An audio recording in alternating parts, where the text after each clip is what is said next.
Happy Heritage Classic Day to Hell yeah, let's go! celebrate. Jesus, dude, it is 10:30.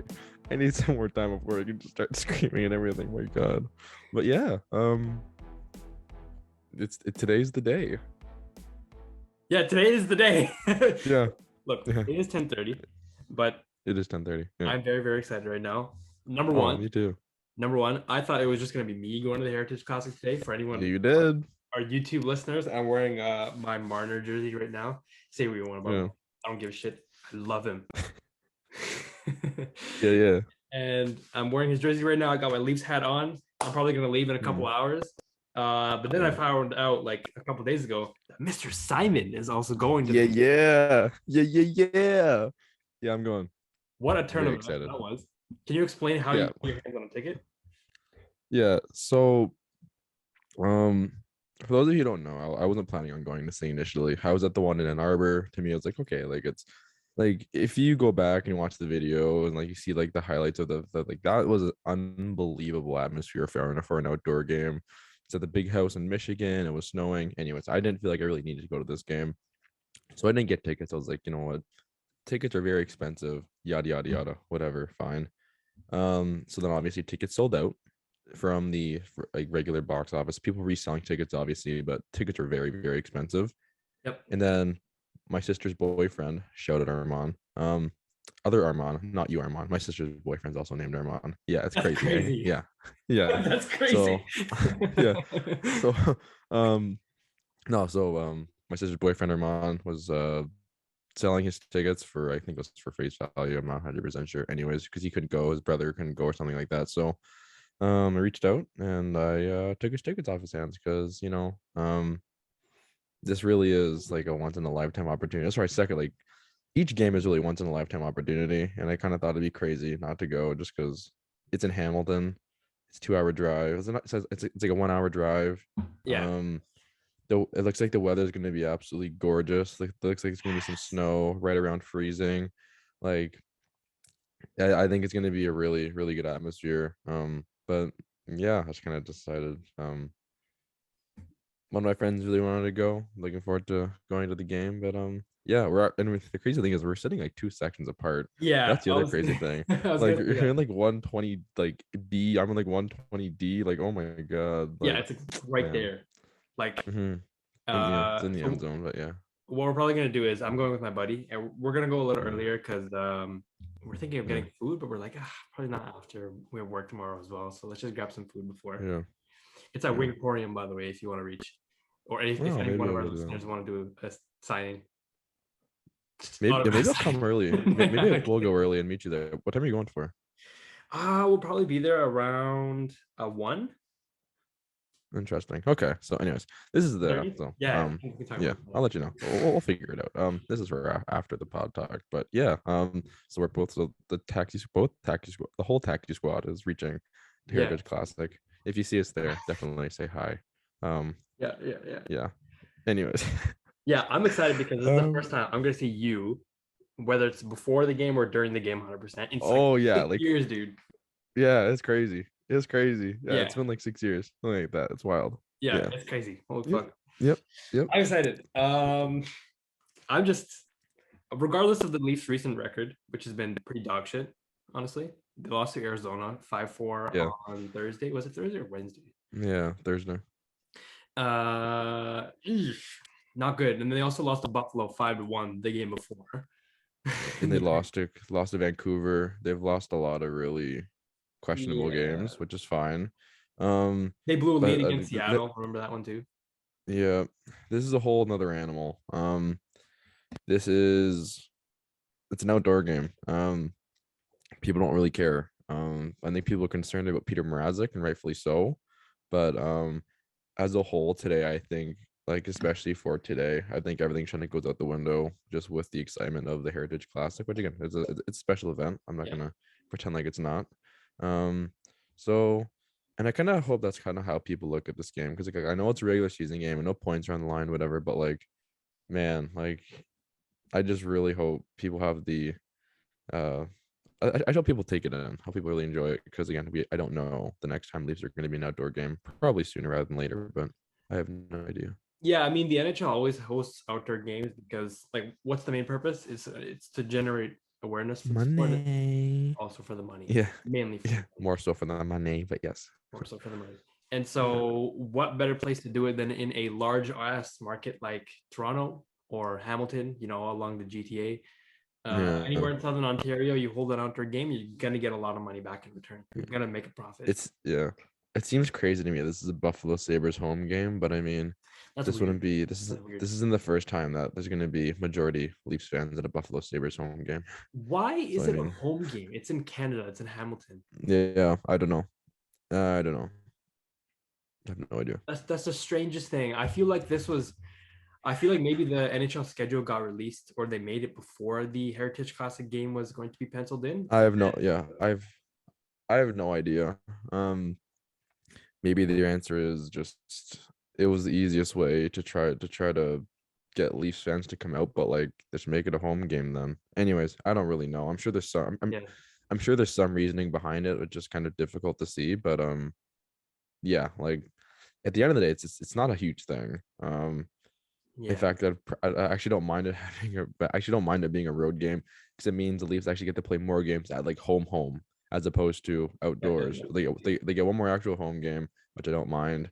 But again, like it's like it doesn't impact our ability to go to the game. So it's literally like it has almost a zero effect on our actual enjoyment of it. At least in my enjoyment of it. I don't know how other fans feel, but that's just my that's my take on it. I'm also very excited because there's a good chance that I'm going to the next Leafs game as well, which is against Dallas on Tuesday. My friend got one Wow, that's free crazy. ticket, so Yeah, I could be doing a back to back right now, that's crazy. which is like I'm super I lucky. yeah. Yeah, this is gonna be it for me for a while, probably. This is I think my first game since the Rangers game, like the second home game or something like that back in October, where Mhm. Igor Shesterkin just absolutely just ruined my life and just took that one game away from me in overtime. Oh well, Oh that's okay. yeah, I Yeah, remember it's that okay. one. But yeah, regardless, it's gonna be a good day. It's gonna be a good game. Yeah, this will be my I'm last Leafs game I attended since November against the Bruins. We won 5-2. I remember that one. oh, I remember that game. That was in Niagara. Good game. Yeah, Good yeah. game. Yeah, So today, it's yeah. funny that we're talking about the Heritage Classic like it's an event and it's going to be a spectacle and everything, which it is. But Mm, there's only like 3 games left before the trade deadline, that's right. Yeah. and it's in a weird and twisted way. As much as we want to have fun with this outdoor game, this game is going to be under the spotlight, and Kyle Dubas will be using the results of this game to fuel his trade deadline acquisitions. That's a fact. Oh no, no. Here though, hold on. That's I think it's true to one extent. I've seen this on Twitter a lot. And I think this is 100% true. This game is going to decide Pierre Mrazek's future as a Toronto Maple Leaf. I think. Mm-hmm, mm-hmm. Um, he's making $3.9 million, and he has 2 years left on this contract. They're in a win now mode, and Peter Mrazek has the lowest save percentage of any goalie who has played 15 games. That is Yep. a fact. Okay, He like hold on, quick thing. yeah, yeah, yeah. So let's get into the our top three trade deadline Yes, acquisitions. sir. Yeah, yeah, yeah. Let's go. Let's go. Yep. Okay. So we'll Yep. No start with problem. you first. Explain your Yeah. reasoning on Mrazek and Varlamov, and then I'll switch to my goalie target as well. Okay. Yeah. So one guy I think that makes a lot of sense for Toronto is Semyon Varlamov. Um, it's a very good number, very solid numbers. I think the both all the Islanders goalies the last couple of years have had really very solid numbers. Now you can say it's part of the Islander system, which I'm sure is right, but he's a very solid goalie. He's a manageable cap hit. I think he's under contract for one more year after this season at around $4 million, something like that. He does have a no trade clause, so he would have to waive his no trade. I don't know if he would waive it to come to Toronto. I would think he would. I don't know why he wouldn't, but anyways, so that's up in the air. But like in terms of goalies that are on the market, there's not a whole lot available. Yeah. Braden Holtby's a name that's been thrown around. But with the state of Dallas and how well they're doing, I don't know if they're going to. I've been curious to see if the Leafs maybe kick tires on Anton Hudobin, who's in the minors right now. He's always been someone who's been not always, but like he was good a couple of years ago. And Elliot Friedman brought up a really good point on I think it was hot stove a couple nights ago before during the Arizona Coyotes game. We're talking about Peter Mrazek. And that's at this point, like especially with goaltending, if you need a goalie, teams are just gonna fleece you because you have no leverage. Mhm. Like, and I think it's difficult, but like, I think Semyon Varlamov could be very cost effective. Get another year of term, I believe. So I think he makes a lot of sense. Um, but yeah, like I think that's really it. I don't think really think there's anything else to that. I think he's a pretty solid goalie, cost effective in his term. Yeah. Let's talk about Peter Mrazek a little bit. He's been having a very, very, very shaky last few games. He's had a very shaky Yeah, season, to be honest with you. Everyone yeah, thought in Leafs Nation that he'd be a perfect tandem partner to Jack Campbell. Well, first of all, the story was Jack Campbell for the majority of the first half of the season stole the show. Like he was phenomenal for the Leafs and top 3 in the league. I'd even say like he was the best goaltender in the league for up until like mid-December. He was the best. It was him and Igor Shesterkin. And then after that, around the All-Star break, he started to falter, and then he fell off a cliff. Like he had a stretch run. We talked about this last episode too, where like what 7 of his last 11 games end up being a save percentage in the 800s. And they tried to squeeze Mrazek in there as well. That was yeah, weird. Like yeah, Mrazek is all over the place in like his fundamentals. If you look at him and if you watch the way he ever saves a puck or he skates or anything, he's just like literally all over the place. He doesn't have he doesn't know where like his net is sometimes, which is very scary to think. And so they tried Eric Shalgren as well. I remember they have I think Justin Wall. No, sorry, who is that again? yep. Joseph Wall, yeah. Joseph Wall. Yeah, sorry. They have Joseph Wall. They have Shulgren. They have Michael Hutchison, who's Oh my not god. much better, but like I don't know, man. I actually heard a stat recently. Yep. So we are currently in what is it? October, January, October, November, December, January, February. We're currently going into our 6th month of the season, the Yep. 6th being March. So 6 months. How many months do you think the Leafs have had a goaltending above 900? And Ooh. maybe you've heard this, I but have not heard I this don't one. like. Okay, I'm gonna say 3. they've had one, Wait, and what? that was November. Yep, in No. the whole season, they've had one season where their goaltending's been above 900. That And makes no I'm telling sense. you right now, How does that make sense? I'm pretty sure it's because Peter Mrazek is dragging down Jack Campbell's save percentage. It has to be that, I think. There's no doubt. There's no doubt. And like, and here's the crazy thing about that. Take that in. We were talking about Jack Campbell as a Vezina candidate, Vezina favorite, probably one of the best goalies in the league up until the All-Star break. That speaks volumes to how poorly Jack Campbell, sorry, not Jack Campbell, how poorly Peter Mrazek has played.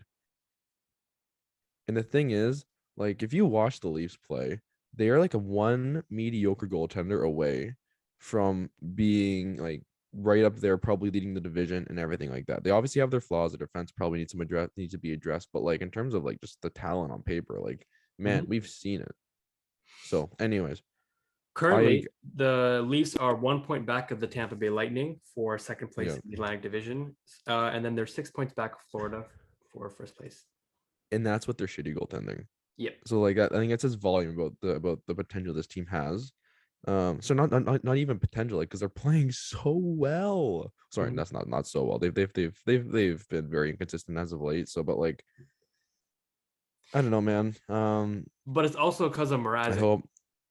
They've been inconsistent Oh, because for of Mrazek. sure, for sure. No, absolutely. Like, yeah. Anyways, like there's so many things that like that can be said about Peter Mrazek and the thing with in the current state of the Leafs goaltending right now. But like I don't know, man. I really hope Peter Mrazek figures it out, but I'm not exactly optimistic.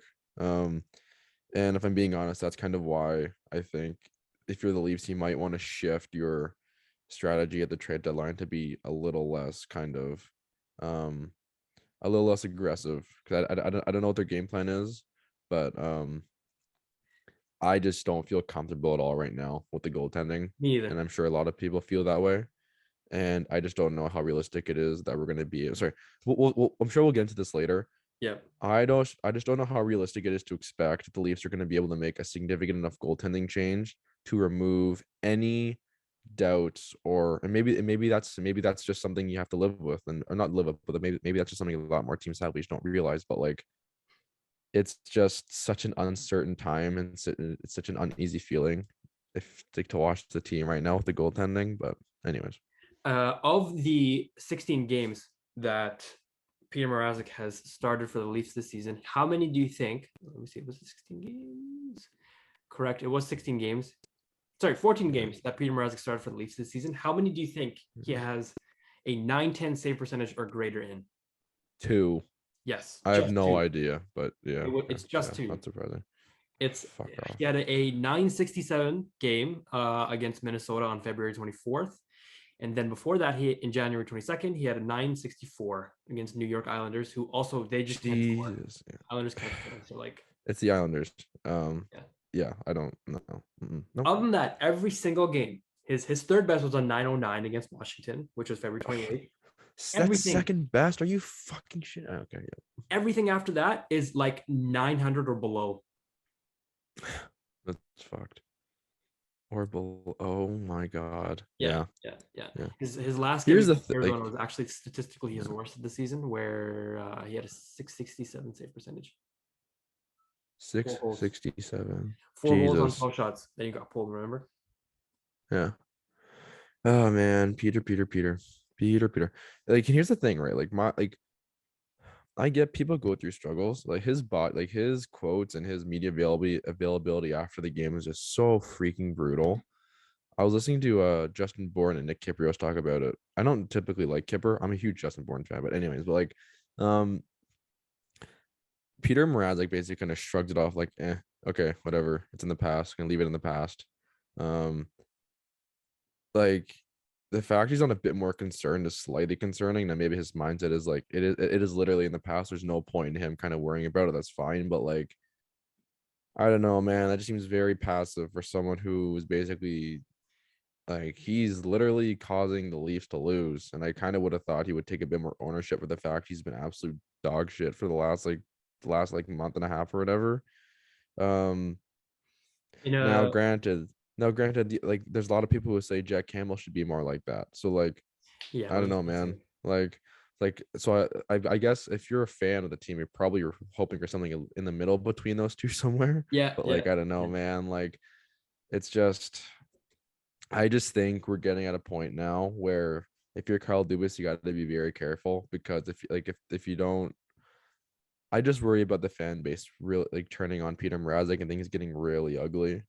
Um, like Yep. especially today, potentially at an outdoor game where people are spending a lot of money, people are making a trip out to Hamilton. And if it gets a situation like the Leafs lose like 6-1 or something like There's that, gonna which I be don't think a they will. lot of people with their eyes on Peter Mrazek today, Oh yeah, and there's gonna be outcry if he starts one more game after today, and if they yeah, lose. yeah. There was an actual thought today, or actual thought leading up to the game, saying should Eric Shulgren start this game because he looked very comfortable with he looked very comfortable in the rest of that game during the Arizona Coyote game. So I mean, like I don't know, man. Um, it's just I don't know. I'm very kind of I'm nervous. I'm not gonna lie. I'm nervous, but um, anyways, it is what it is. Nothing we can do about it. So just enjoy the game. Yeah, we'll try to enjoy it and soak it in as much as possible. Hopefully, Peter, please don't let the Leafs lose against Buffalo today. If you lose, I'm gonna be so mad. I'm gonna be fuming, I man. know. Yeah. This is uh, yeah. the other thing I was gonna mention, Jack Campbell, he is placed on LTIR as of Yeah. 2 days ago. I think it was IR. I don't think it was LTIR. Sorry, yeah, IR. LTIR has to be greater than 2 weeks. This was just a 2 week Yeah. injury, apparently. He has a rib Yeah. injury. Question is, how long has he had this? We don't know. Could it be related Yeah. to his poor performance over the last couple months? We don't know either. If it was, Yeah. though, the question that begs the question: why haven't Yeah. the Leafs put him on IR earlier? Was it just because they don't trust Yeah. Mrazek, or what was up with that? I don't know. Will we ever know? I don't know. So Morgan Riley had a quote. I think it was at practice 2 days ago or something like that. Apparently, he told Morgan Riley it's something he's been dealing with for a while. Okay. Um, Now granted, if he's I believe so. A couple of things. Number one, I do believe he's been dealing with this for a while. Number two, I do believe it must have played some impact in how Oh, poorly he's 100%, played the man. last little bit. 100%. And number three, why didn't the Leafs do anything about it? I feel very, very confident that Jack Campbell didn't tell anyone about this. Like, Okay. um, now Well, that's not good if you're either the on Leafs, Jack.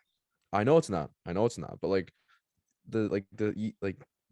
the typical stereotype with athletes is they're gonna play through the pain, they're gonna get through it, yada yada yada, Yeah, but you're painkillers, putting your whatever. team at risk.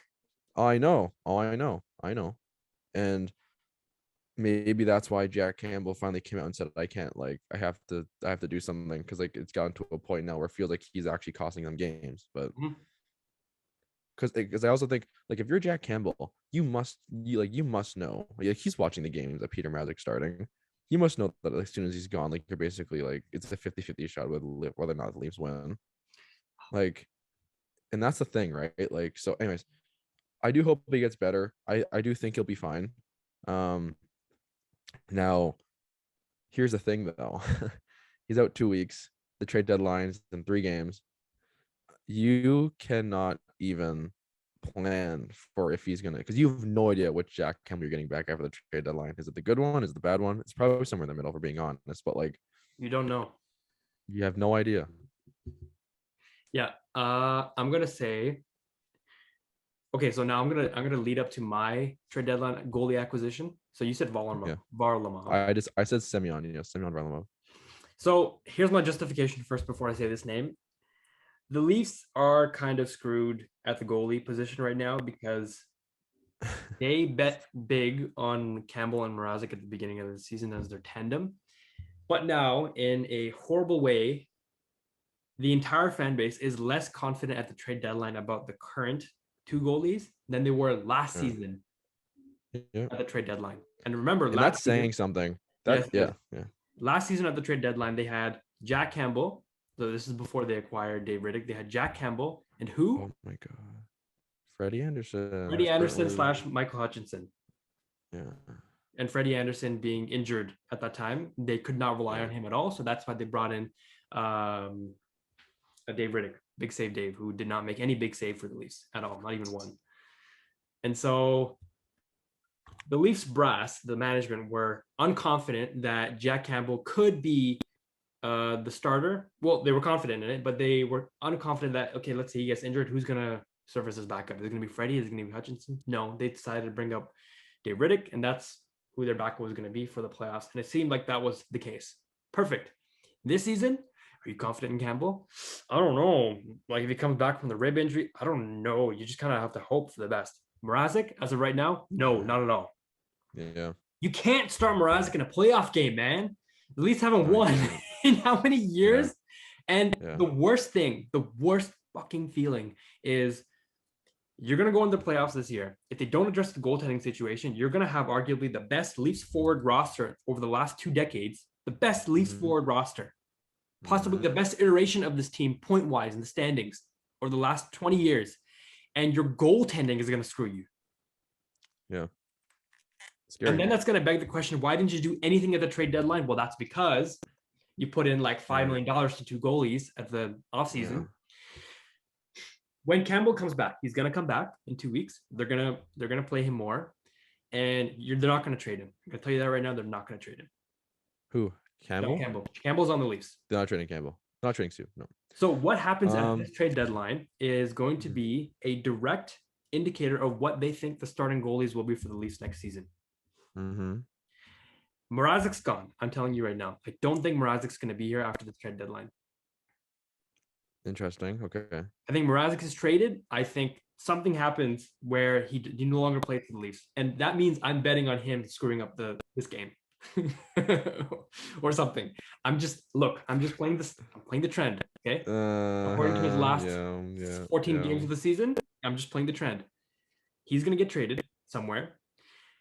But what do the Leafs have as options? Like nothing. Yeah. You're going to have to rely on Jack Campbell, but you have Varlamov. Yeah. But what's Varlamov's save percentage this season? How well is he playing? 9. Hold on. I'll check for you right now. Hold on. Yes, please. I think he's like a 910, like a 9. He's over 900. That I know. What's his cap hit So again? I forgot. You mentioned earlier, did you? it's like it's around 4.5, something like that. It's doable. It is doable. Mrazek Mrazek's 3.9. Oh So my like god. you're basically committing that money to Varlamov, but you're getting a better goalie. So I mean, Okay, the other options are you got Flurry. They're not going to get Flurry. The acquisition cost is going to be way too high, and there's a good chance the Leafs Semyon Varlamov, are on his sorry, way. so Semyon Varlamov, 912 save percentage, 2.85 goals against average. Okay, not bad, not bad. How old is he? But he's 4-12 But the Islanders because are production. the Islanders are so shit. Semyon Varlamov's 33, so Not not bad. great, not Not, bad. not bad.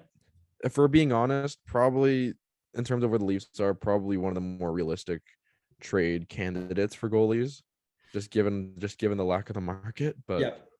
yeah, Can you give me the cap hit for Mhm. your other two trade deadline acquisitions? I forgot. You also said Subban, right? 9. Man, what world Yeah, are you living in right now? I have to walk back on that one because here's the thing. Apparently, I was listening to Jeff Merrick and Elliot Friedman on 32 Thoughts, or not 32 Thoughts. I was listening to Jeff Merrick, and apparently PK Subban might get released. Oh, okay. So if that's the case, I think that makes it way more. That's a way more realistic expectation, um, than having them trade for him because Okay. just the number is so. I'll have to come up with another one. But Jakob Chychrun's like 4.6 or something like that. It's manageable. It's like four and Okay. a half. So the my top three trade deadline acquisitions were all made in like collaboration, if you will. Like I tried Mhm. to think about the cap hit that the Leafs could afford this season. Right now they have Muzzin on the IR, and the moves that they could make combined cap hit for these three players would make the most sense. And so Okay. that's why I don't have that. I think they're going to make one big splash at the trade deadline in terms of cap hit, and it's not going to be in the goalie position. Right. My prediction in an ideal world, I would love this Anton Forsberg from the Ottawa Senators. Yeah. Okay. That's fair. Yep. Up until 6 days ago, I was reading this article. This guy had a 12, 10, and 2 record on the Ottawa Senators. 12, 10, and 2 record, Mhm. 921 save percentage, 2.69 goals against average. Again, I repeat on the Ottawa Senators. Yeah. Like every time the Leafs played Anton Forsberg this season and last season, they've been stuck. Like he's been Yeah. impossible to answer or solve. Yeah. And at the time, every time the Leafs played him, I'm like, fuck, not again, this guy. We're gonna have a Yeah. horrible time scoring against him. And right Yeah. now, he is on an expiring deal, $900,000 on the Ottawa Senators. And the Senators, they're not any good this season. They probably won't be any. They'll be a little better next season, but they could use more. They could use more players, more draft picks, capital, stuff like that. Right. They could get rid of Anton Yeah. Forsberg, and it won't be the end of the world. Yeah. Yeah. Yeah. So that's my pick. Like, yeah. Like so that's one I've definitely heard thrown around a lot. Um, I guess my counter is, if you're Ottawa, why would you trade him? Like, sorry, I just don't get why Ottawa would trade him because he's only 29. Like you said, he's 921, 2.7 goals against average, 13, 10, and 2. Um, he's been really good on a very not good on a team that's not been very good. Yep. So I mean, um, it's gonna be expensive. But at the same time, I think he's probably again. I think in my own mind at this point in time, those are probably the two most realistic goalie trade targets the Leafs have in terms of cost effectiveness, how much like what because I don't I would imagine that Anton Forsberg's um cap hit's not even that high. I 900 would suspect it's actually pretty low. Yeah, 900 grand. So like that's peanuts. Um yeah, I just don't. One other name I'll throw out there, because again, I don't know how realistic a trade like this would be, but like this is something I've thought about a lot, especially the last time they played. I'd be very curious to know if the Leafs kick tires on Craig Anderson. No, I don't want that. Uh, I don't want him. Well, like here's the thing though. Here's the thing. I know we don't want that as fans, but like if you're the Leafs, like what other options do you really have?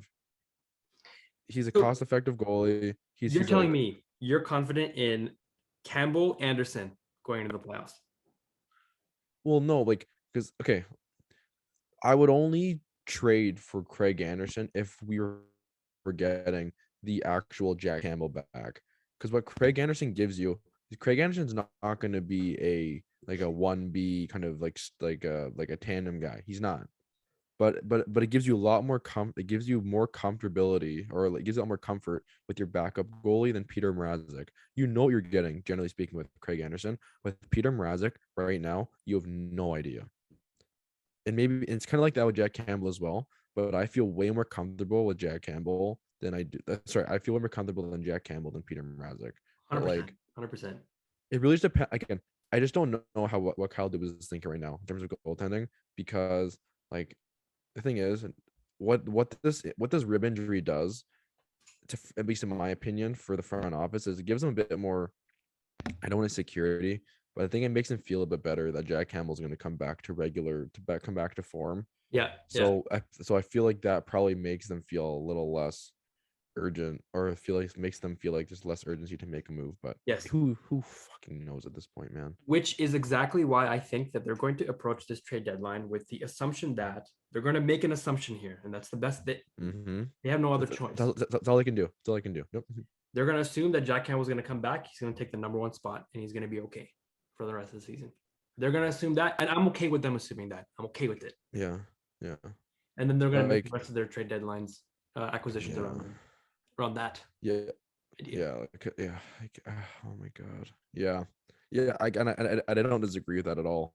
Um, I think if you're the Leafs, that's probably the best way you have to approach it. Mm-hmm. Because your other option is to go out and get a starting goalie, and I just don't know how realistic that is at this point in time. Yeah, I don't think so. I think the biggest chip right now is Marc-Andre Fleury in terms of goalie, and they're not gonna make that's not gonna happen for the Leafs. I've seen it tossed around. I just don't know how realistic it is with the $7 million cap hit. Like even if they retain 50%, that's still 3.5, which is basically Semyon Varlamov's cap hit, and it's also way bigger Yeah. than Anton Forsberg's cap hit. So like, Or they could do like a three-way team thing that they did with Nick Foligno last year, but like yeah, I yeah. man, I'm not I really like. I also just don't see them moving Mrazek and bringing in and moving assets to bring in Fleury for 1 year, because I genuinely believe this is probably Marc-Andre Fleury's last year in the NHL. possibly. I don't know. I don't know how likely it is, but like the fact that he basically got traded to Chicago last year, and he was genuinely thinking about not playing. Like, I don't know, Yeah. man. Like it just, He's gonna want to land this post trade deadline season. He's gonna want to be on a cup yeah, contender. And the Leafs yeah, are good, but will yeah, Marc-Andre Fleury want to play on the Leafs as his last chance at a cup? I doubt it. yeah, yeah. So that's my justification there as to why MAF Mm-hmm. the flower won't come Yeah. here. Let me throw one more name out there, Okay. because this is one I've heard recently. Um, there's one goalie who has been thrown around a bit, who Leafs have been connected to in the past. Alexandar Georgiev of the Yeah. New York Rangers. Mm-hmm. Apparently the Rangers are looking to offload him or potentially trade him at the trade deadline. Um, if you are the Leafs, he's making $2.425 million, so almost $2.5 million. He's an RFA at the end of the year, so that means the Leafs would still have control of Alex Georgiev. He's currently 26, so again, he's not young, but he's also not super old. Um, Again, I don't know how expensive he is, but like Shesterkin's clearly the horse there. Like he is probably numbered. He's one of the top MVP candidates in the league right now. I don't think Georgiev, like, I don't know, man. Like I think there's a real good shot that he gets traded. Apparently a lot of people around the team think he's gonna get traded. So I mean, Hmm. not a bad option. Yeah, I Not a feel bad like option at something's all. gonna happen. New York's in a similar spot to Toronto right now, where they want to Yeah. get rid of an existing player on the roster, so they have more cap space, so that they can make a bigger acquisition on the other positions on the team. Yeah. And Georgiev makes sense, although Yeah. I don't know. I feel like maybe I'm just throwing a potential scenario. Maybe like a three-way trade where Leafs give up Mrazek to this team, Team X. Leafs get Georgiev Yeah. from New York, and Team X gives a player Yeah. to New York, something like that. Let's just say. Like the interesting thing about Mrazek, I saw because like I think people think there's at least some scenario where he does go to Chicago, just to give him a goal, just to give them a goalie with term, not a good one, but just a goalie with term. And I guess from that perspective, I get it. But like, anyways, I think Georgiev would be a really nice fit. His numbers are down. Like he has an 893 save percentage, 3 point something goals against average. But what I will say is if you look at the Rangers' underlying numbers, if they don't have Igor Shesterkin, I think most goalies have that. I think most goalies, the stats go down. Like they've been brutal defensively, and it's honestly impressive they're so high in the standings right now. But anyways, just something to Okay, keep in mind. let's move on to the other two. We spent a lot of Yeah. time on the goalies. Makes sense. Yeah, we did. We have her. Yeah, but yeah, I want to go first. yeah, go So for it. I said 900 grand on Anton Forsberg. Mm-hmm. I'll be curious if any of these predictions actually come through. But I You're not think me. I think the Leafs they're going to assume Tampa's going to be okay, which is why they're going to actually spend more of their assets, more of their time and effort on getting a defenseman at the trade deadline. And let that not be understated. They need a defenseman. They need Yep. a defenseman. Right now, your Mm-hmm. pairings are, this was the last game roster. Riley Lilligren, top pairing. Yep. You got Brody and Hall, second pairing, Yeah. and Mm-hmm. Dermott Bush on the third pairing. Yeah. How confident are you, Mr. Simon, on a scale of 1 to 10, that this is your, well, number one, how confident are you that this is your starting six defensemen for the playoffs? And B, if they No. are your starting six, how stunned will you be? And how scared will you be? How scared will I be depends on who they play, to be honest with you. Because here's the thing, right? Like we've okay. How scared will I be depends. How confident am I in this group? Not at all. I have confidence in some pieces. I think TJ Brody will bounce back next little bit. I think Morgan Riley has been really good since signing his extension. He's hit a little bit of a rough patch as of late, which is fine. That's gonna happen. And shout out Justin Hall, man. Justin Hall's been way better. Like, Yes. man, like way better. Now this is something I'll get to my next something I want to bring up in a bit. But anyways, this isn't it. And the reason I say that is because they're rotating like four guys in and out of the lineup. Dermott, Lilligren, Sandin. Like I just don't. If they can get one more guy, one or two more guys, just maybe like one mainstay and like one depth defenseman like Ben Hutton last year. If they can do that, I'm fine. Like I'm fine with the rest of their trade deadline. And so right now, in an ideal world, my starting six defensemen for the Toronto Maple Leafs, if you go in the playoffs, what do you need in the playoffs? You need consistency. You need to make sure that whatever your roster is, you don't want to make any big changes game in and game out. You don't want to rotate a player in and rotate a player out. You want to keep it the same because the playoffs are super like luck based, and you need to make sure your core that you're putting out there on the ice every single game is confident that they're going to return for the next game. You need the confidence. Correct. So you got ideal world, Raleigh Brody. Let's return to that pairing. It worked last playoffs, and it works. We know it works. Please. Don't touch it. Muzzin's going to come back for the playoffs. He will. So I'm gonna leave this open to interpretation now, whether this is going to be the second pairing or the third pairing. I would honestly start Muzzin on the third pairing because he's going to need some ramp up time. Okay. And you don't want him to get injured again. He has an extensive injury history. You want to slow him in, slowly play him again because he's coming off 2 concussions now this season. That's big. That's huge. And he's getting old too. You got Muzzin, and on the right side you have X. I don't know. That's Justin Hall. No. Sorry, Labushkin. Honestly, yeah. Muzzin, Labushkin, maybe, right? I don't mind that pair. I don't mind it. It could be better. A little slow. That's a little slow. It's a little slow. Okay, but So yeah, sorry. Go that's ahead. what I'm I cut you saying. off. Go You need someone to play with Muzzin, right? You either need someone to play with Muzzin, or you need to replace Muzzin because I think Muzzin. What are the? I'm gonna play the pattern again. What's the trend? He gets injured a lot. If Mm-hmm. Muzzin goes down with an injury, who are you gonna replace? Who's And gonna replace the spot? this is my thing, right? Okay, maybe this is a good time for me to bring it up. I love Jake Muzzin. I like him a lot. He's making what 4.5. 5.625 this year, 5.6. next year, and Okay. the year after. So under $6 million. Do you trade Jake Muzzin? Oh. Because here's the thing. Here's the thing. Last year, Jake Muzzin was I would argue he was their best defenseman from start to finish of the year. Maybe number 2 behind TJ Brody in terms of an all-around game, in terms of actually playing defense. Morgan Riley is their best offensive defenseman. In terms of all-around defense, I think Muzzin or Brody were 2 of their best defensemen. The problem is the last 2 postseasons now, he's been injured. And they haven't had him. Now, granted, Muzzin was hurt at the end of the Habs series, so that's fine. But he played 6 games, whatever. But like, and the thing is, like,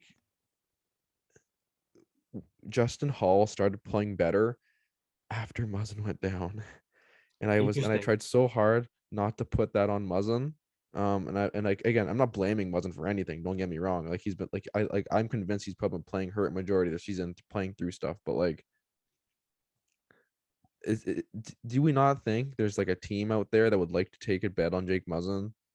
Maybe like again, I don't know what you would trade him for. That's the problem because his value is not like you're trading a depreciating asset right now, so you're not going to get a lot of value back for it. Maybe this is an off-season thing, but like man, the Leafs could do so much with that cap space, almost $6 million. Like anyways, this is such a silly conversation to have, but like if because the thing is I'm now, open like to especially entertaining with that conversation. exactly me too, and I think it's a lot of the one that not a lot of people have talked about. But like, man, I'm looking at our defense core right now. But like Ilya Labushkin, if like Ilya Labushkin and Jake Muzzin, we just said it, they're both very slow.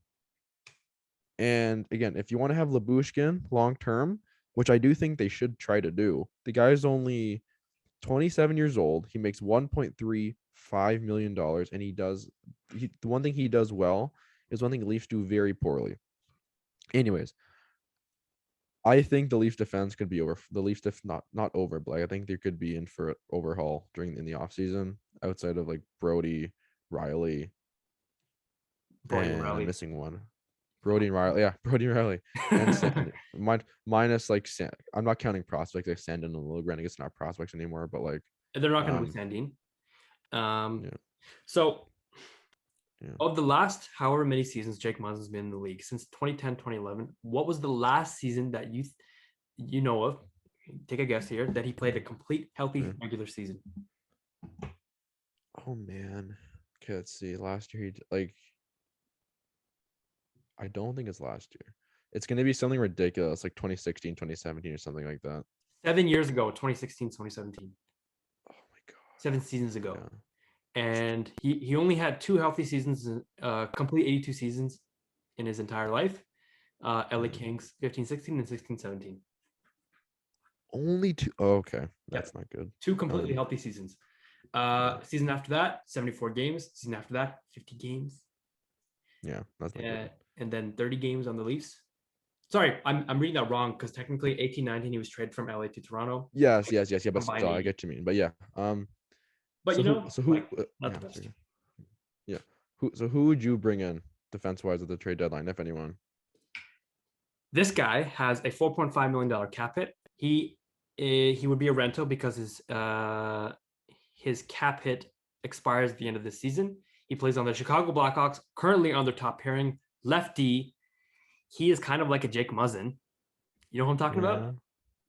Is it Connor Murphy? No, it's not. It's not. He's a defensive defenseman. 30 I don't years know, old. man. I don't know Blackhawks roster. I don't know.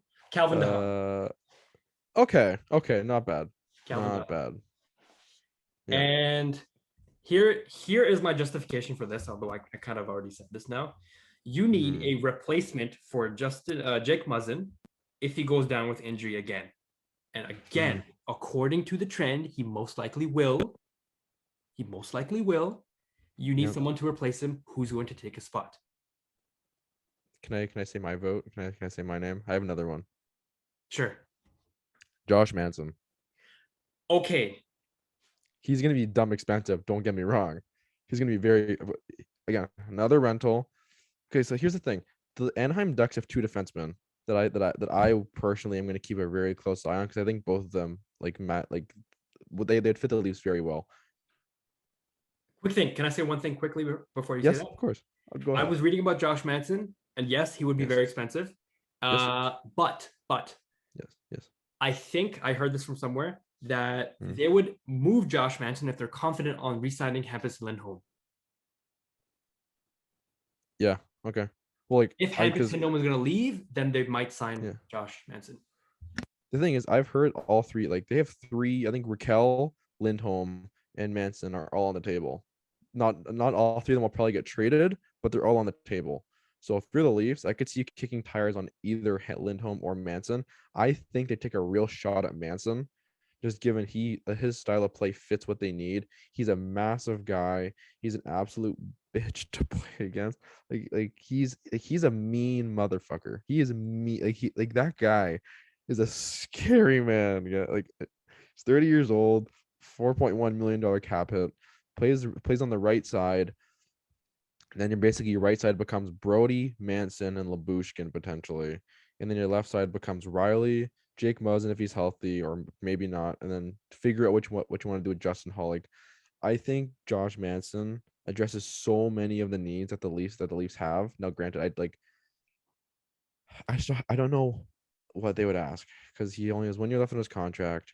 They probably wouldn't have to retain any salary actually if you do it properly. You can, to be honest, that's a team you could probably send Peter Mrazek to for 2 years, to make the salary cap numbers work. Again, I don't know. I'm just spitballing at this point, but like, I think the Ducks and the Leafs have been like, this has been a trade like either Lindholm or Manson that's been kind of in the stars for a while, and I think now is probably it would be an ideal time to do it, just given especially now that the Ducks are finally starting to look up a bit and might want to get a couple more young assets before kind of fully like going into like we are going for the playoffs. But anyways, I think in order for the Leafs to acquire any of these players that we're talking about right now, one or two of the following players will be traded this offseason: Mrazek, Hall, Muzzin.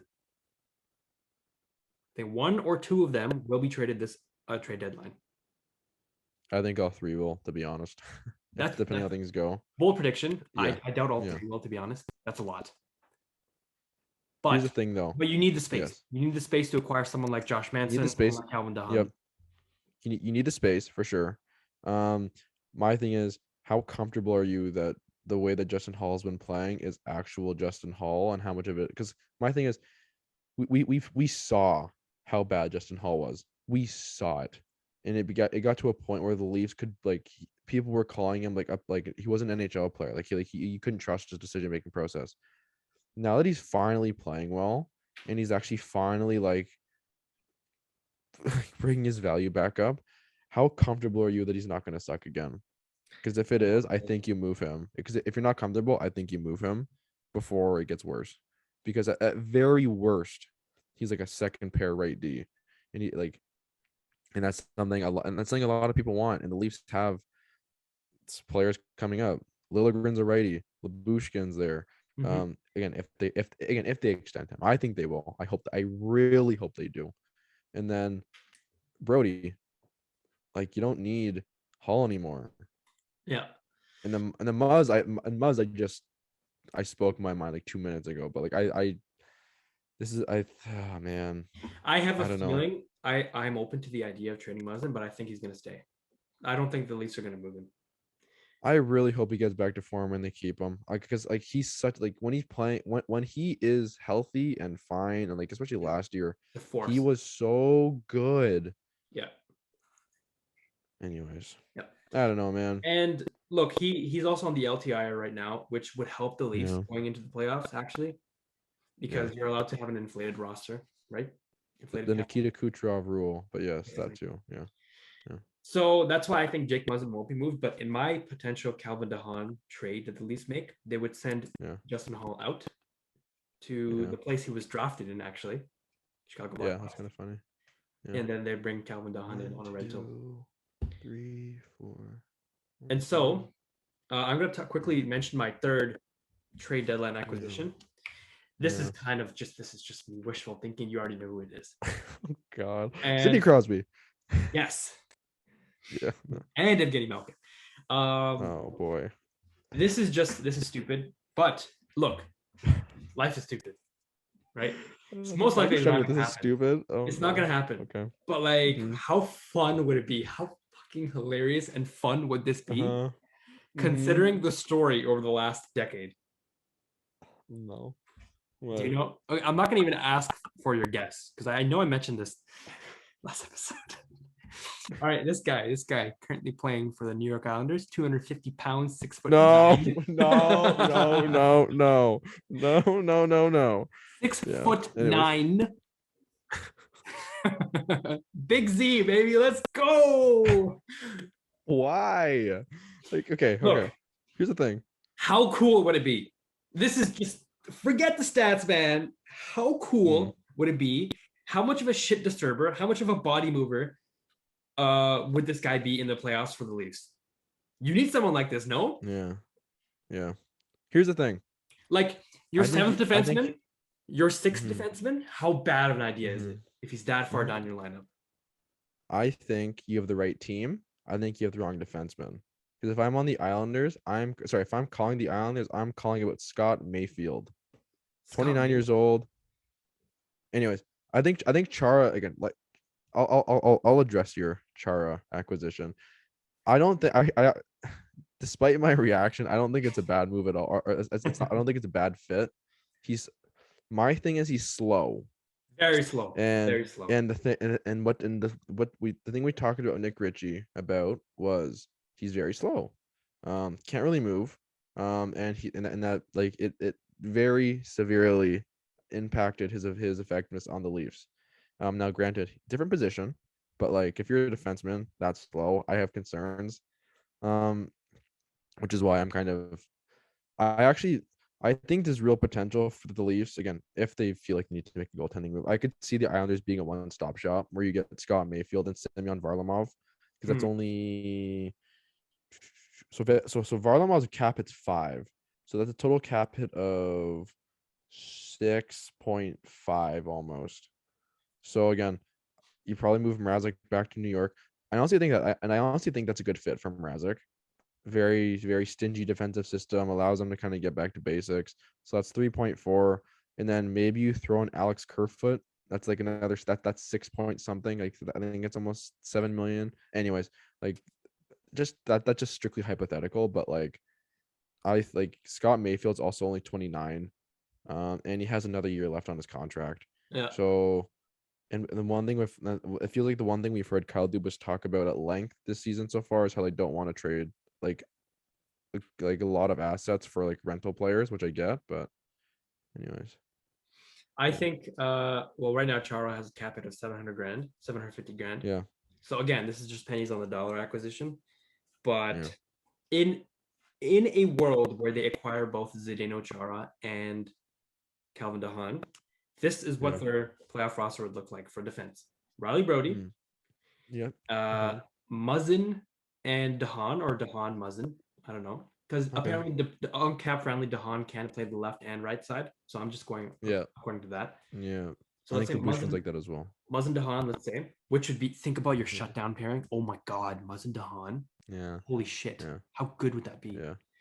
And then you got Sandin and Bush or Sandin and Chara, combination of that. Because you need to put if you have Chara, the only player that can work with him would be Sandy. You need someone who's a good puck mover, someone who's quick on the feet. Yeah. You can't put him with Muzzin. You can't put him with DeHaan or Bush. No.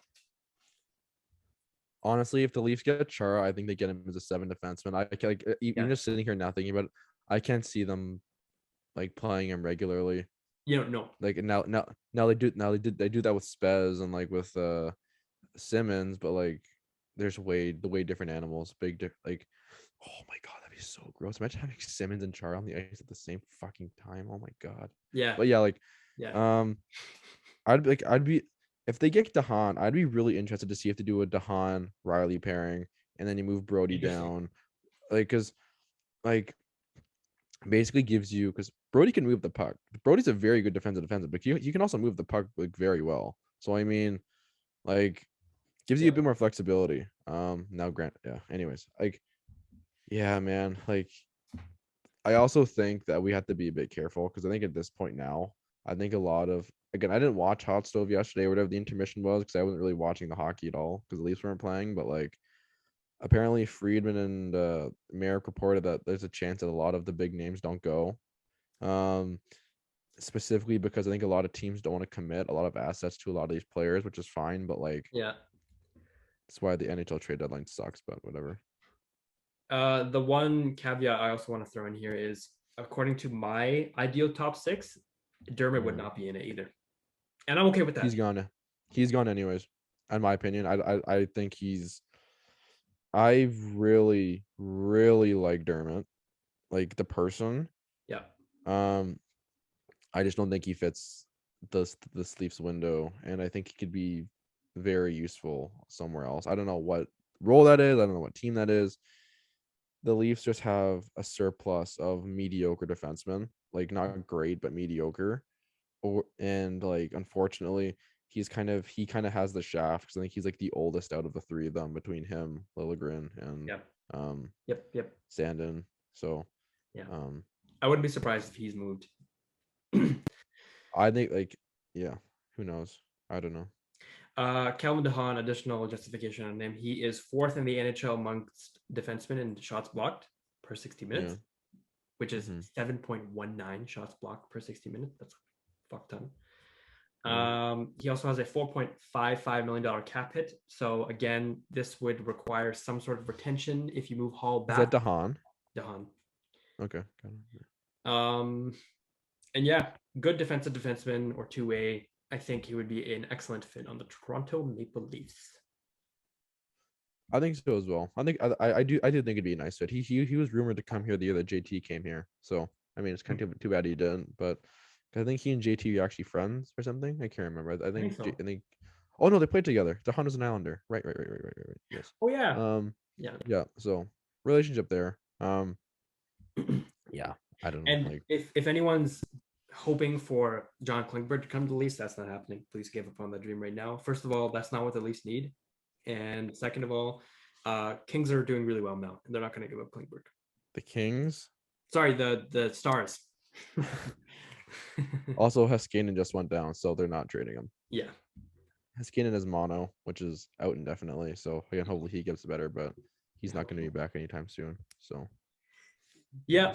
So that's that. I'm happy with leaving this episode there on our top three. Wait, did you say your third? I Did you didn't say your second?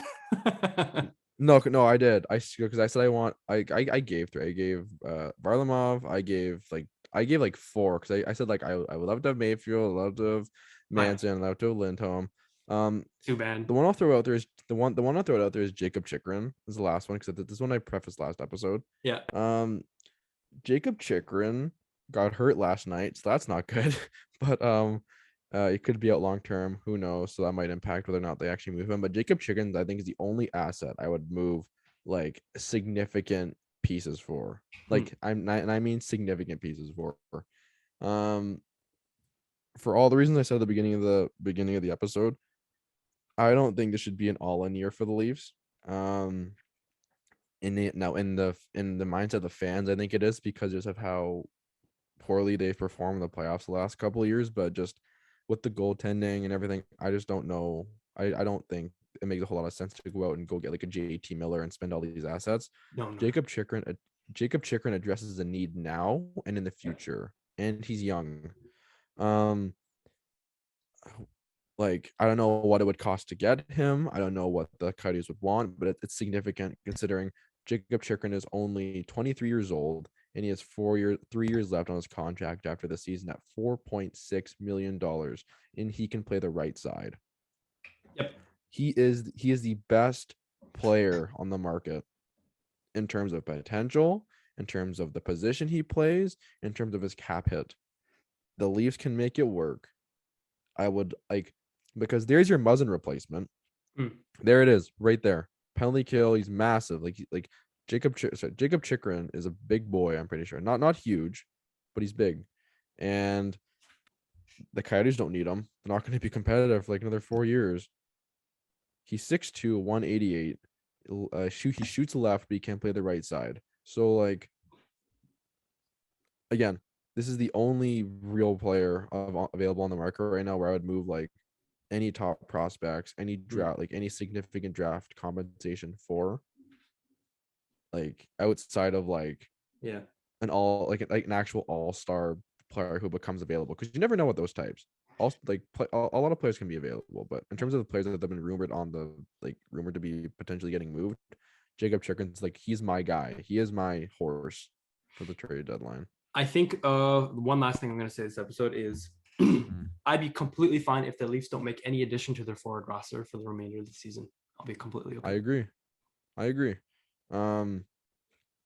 Is it like, and I don't think it happens, to be honest, because they have more pressing needs. Yeah. I think Nick Robertson, if you need someone going into the playoffs for an extra forward, you got Nick Robertson, man. Continue to play for more games. He could also get moved. Yeah, depending. So, but if that's the case, you can just move Kerfoot up, because I think Kerfoot's better there than, or Kasha. That like, the Leafs have such a diverse forward core, such a great forward group right now, such a deep group that like I'm not really worried. Their defense core is where the main cause of concern is. So if they can get one or two, I think if they can get 2 bodies, I'll be fine. And maybe a goalie, but even the goalie, I'm not like, I just don't think it's realistic. I hope they get him. Ottawa needs a cap floor, so send them to the Islanders. Sorry, no, send them to Ottawa. So that's it for today. I'll let you. No. One more thing. Give me your score prediction for today. That is why we're gathered here today at this hallowed hall. So I think it's going to be a gong show. I think both goalies are going to have a difficult time.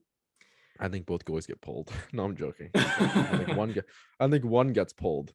You're going to put Eric Shogren? I think it's going to be like, let's say 5-4 for the Leafs, overtime win. Interesting. I have 6-3 Leafs. So similar. Yeah. Also, what jersey should I wear today? Should I wear my sexy Reebok Matthews jersey? Yes. Should I wear my? Okay, that's the one. Okay. Wear the dark one, whatever matches with the. Should I wear my Joffrey Lupul All-Star Game jersey? No. Oh, I would. Oh, that's too bad. Oh my goodness. Yeah. Anyways, Mr. Armand, I will see you later. Oh my goodness, that's so crazy. Yeah. I can't believe I'm going. Yeah. Again. Oh wow, I'm so excited now. Oh my goodness, it's almost noon. Holy cow. Yeah.